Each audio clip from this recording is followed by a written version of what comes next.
28세에 짧은 삶을 살았던 에곤 실레는 특유의 강렬함과 날 것처럼 보이는 뒤틀린 몸, 왜곡된 형태를 자유로운 성과 색채로 표현했어. 그의 광적으로 보이는 작품들은 많은 부분에서 에로틱하고 섹슈얼한 이미지들로 보이고, 마른 뼈대, 움푹 파인 복부, 그리고 병약해 보이는 얼굴과 머리카락으로 표현된 그의 누드 작품들은 사실 보는 이들에게 불편함을 주기도 해. 하지만 그의 작품들은 지금의 우리 시선으로 보아도 놀랍도록 현대적으로 느껴지지. 한 예로 이 그림은 특히나 요즘 SNS를 보는 듯한 느낌이 들어. 왜냐하면 이 그림의 구도는 마치 스마트폰으로 셀카를 찍은 듯한 자세를 연상시키기 때문이야. 그의 왼손은 화면 밖으로 내민 채 포즈를 취하고 있는 모습이고, 그의 표정에는 카메라를 의식하며 찡그린 표정을 하고 있어. 지금으로 치면 20살 젊은 천재 화가가 많은 팔로워들에게 자신을 보여주며 그들과 공유하는 모습처럼 보이지. 이런 직접적인 표현은 마치 그가 성에 대해 혐오감을 느끼는 듯 하기도 하고, 자신의 자아를 괴롭히듯 직설적으로 들여다보는 경향으로 보이지만, 이런 솔직하면서도 강력한 도발적 표현은 그가 타고난 인플루언서임을 알려준다고 할 수 있겠어.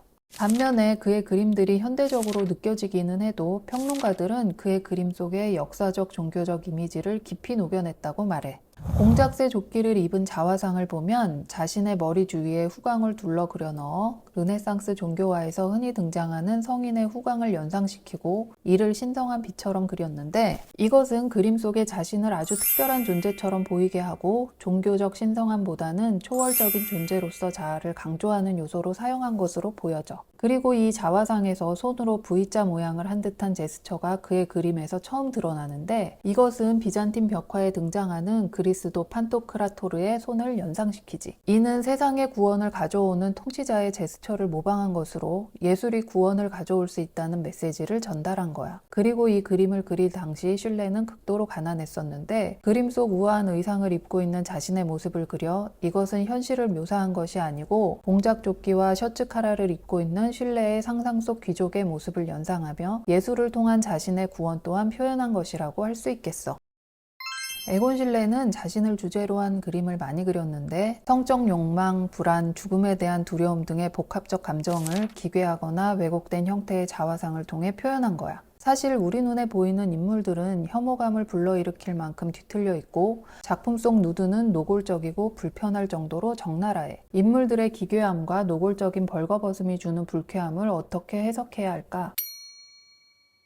그는 자아 표현을 위해 집착적으로 신체를 캔버스에 담아냈는데, 그는 신체의 제스처와 표정을 해부학적 한계까지 탐구했고, 그림 속 그의 인물들은 해부학 테이블 위의 인체를 보는 듯한 느낌마저 들 정도로 육체적이고 사실적인 형태로 그려졌지. 1910년 이 앉아있는 남성 누드 자화상은 이러한 표현의 중요한 전환점을 나타낸다고 할 수 있어. 이 작품에서의 초점은 피부의 감각적인 표현이 아닌 힘줄과 근육, 뼈가 강조되어 신체가 거의 벗겨진 듯한 느낌을 주고, 팔결은 마치 거칠게 닳아버린 듯 혹독한 환경에 노출되었던 것처럼 보여. 또한 앉아있는 누드의 인물은 그림자 없는 공허한 공간에 떠있고 다소 괴물 같은 외형을 가지고 있는데, 이것은 왜곡된 자세와 노출된 배, 성기 등을 통해 자신의 취약함과 더불어 개방성을 상징하고, 그와 대비되는 절단된 손과 발은 그 취약함을 처벌하는 의미로 해석되어지기도 해. 실레가 수많은 자화상에서 추구한 자아의 탐구는 인간 존재의 본질에 대한 깊은 성찰로 이어지고, 이 작품에서는 특히나 에로스와 타나토스의 개념이 중요한 역할을 하는데, 여기서 쓰인 갈색과 어두운 노란색 등을 통해 부패를 떠올리며 변색과 질병, 죽음을 연상하게 하지. 또한 선명한 빨간색으로 강조된 눈, 젖꼭지, 배꼽, 성기 등은 욕망과 성을 상징하는 색으로 피부색과 대비를 이루며, 실레는 그의 예술을 통해 성적 탐구와 죽음을 동시에 표현한 거지. 이처럼 작품 속 노골적인 성적 표현은 그가 감옥에 가게 되는 이유가 되기도 했어. 무슨 얘기냐 하면, 1912년 실레는 빈에서 벗어나 조용한 환경에서 작업하기 위해 노이랭바흐라는 곳으로 거처를 옮기게 되었어. 이곳에서 실레는 젊은 소녀들을 모델로 삼아 누드 드로잉을 그렸는데, 마을 사람들은 아이들은 이를 문제 삼아 경찰에 신고한 거지. 그리고 경찰은 슐레가 소녀들을 누드 모델로 삼았고 아이들에게 정서적 악영향을 주는 그림을 보여주었으며 부적절한 그림을 그렸다는 혐의로 슐레를 체포하는 사건이 있었거든. 슐레는 약 21일간 구금되고 3일의 징역을 살았어. 그리고 100여 점이 넘는 드로잉과 그림을 압수당했고 재판 중 판사가 그의 그림 한 점을 법정에서 불태웠다는 유명한 일화도 있어. 이 사건은 슐레의 예술적 평판에 큰 영향을 미치긴 했지만 동시에 그를 더욱 도전적이고 대담한 예술가로 만들어 주었고 이후 그는 표현주의의 중요한 인물로 자리매김을 하게 되기도 했어.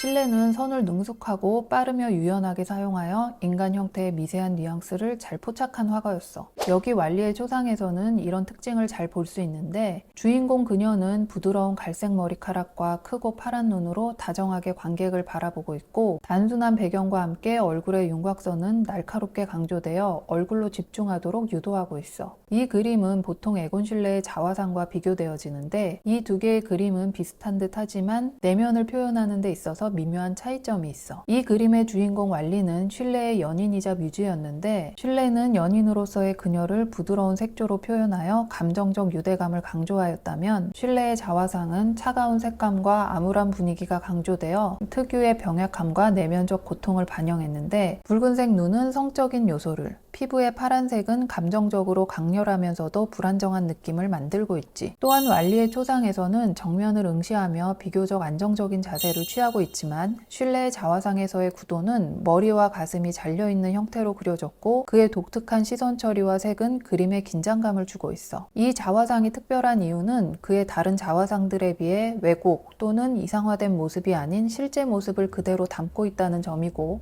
그의 독특한 드로잉 스타일을 잘 알 수 있기 때문이야. 에곤 슐레는 20살에 17세의 왈리를 만났고 그녀는 슐레의 뮤즈이자 모델, 연인이 되었지. 그리고 슐레의 인생에서 가장 어두운 시기에 왈리는 그의 귀중한 동반자였어. 하지만 1914년 슐레는 이웃에 살던 에디트를 만나게 되고 그녀와 가까워지며 1년 후 오랫동안 함께했던 왈리가 아닌 에디트와 결혼을 하게 되지. 슐레가 왈리를 버리고 에디트를 선택한 이유 중 하나는 에디트의 사회적 지위가 예술 경력에 더 많은 이점을 제공했기 때문이라고 해. 그는 이렇게 말했어. 저는 결혼할 생각입니다. 다행히 상대는 왈리가 아닌 것 같습니다. 사랑보다는 현실적인 선택을 한 것이지.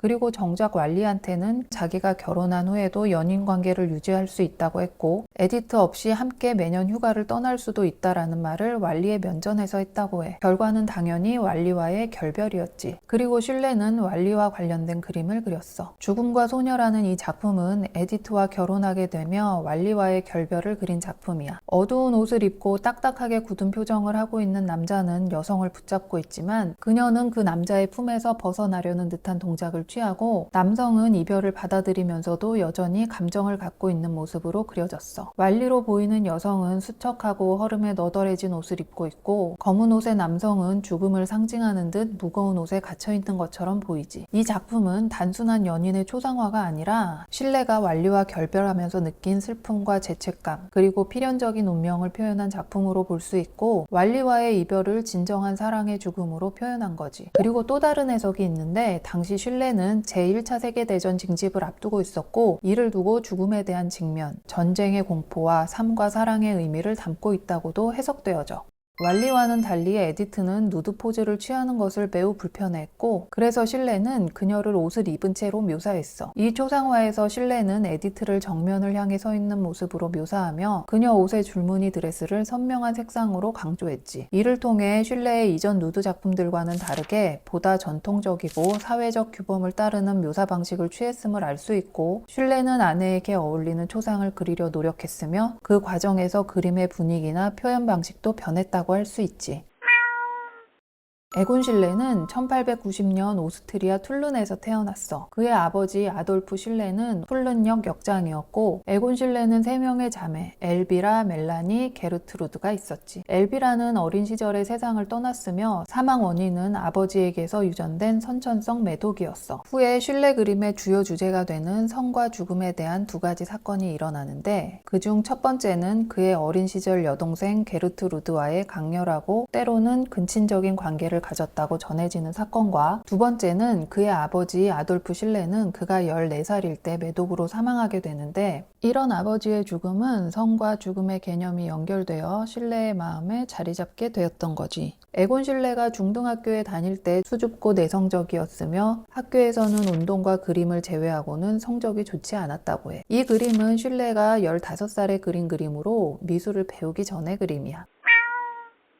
에곤 실레는 구스타프 클림트에게 큰 영향을 받았는데 16세에 비엔나 미술 아카데미에서 가장 어린 학생으로 입학하게 되고 그곳에서 클림트를 만나 그의 스타일에 큰 영감을 받았어. 클림트 또한 실레의 예술적 재능을 높이 평가했고 그가 예술적 성장을 이룰 수 있도록 여러 가지 방식으로 지원했어. 그중 하나는 실레의 작품을 직접 구매하는 것이었고 모델을 제공하며 잠재적인 후원자들과 연결해주는 등 실레에 대한 특별한 애정을 보였어. 1907년에 1909년까지 실레의 초기 작품들은 클림트의 작품들과 강한 유사성을 보였고 초기에는 클림트의 영향을 크게 받았지만 실레는 그의 스타일을 모방하면서도 곧 자신만의 독특한 스타일을 발전시키게 돼. 1913년 실레는 자신의 스승인 클림트를 헐렁한 파란색 작업복을 입은 모습으로 그리며 존경을 표하기도 했어.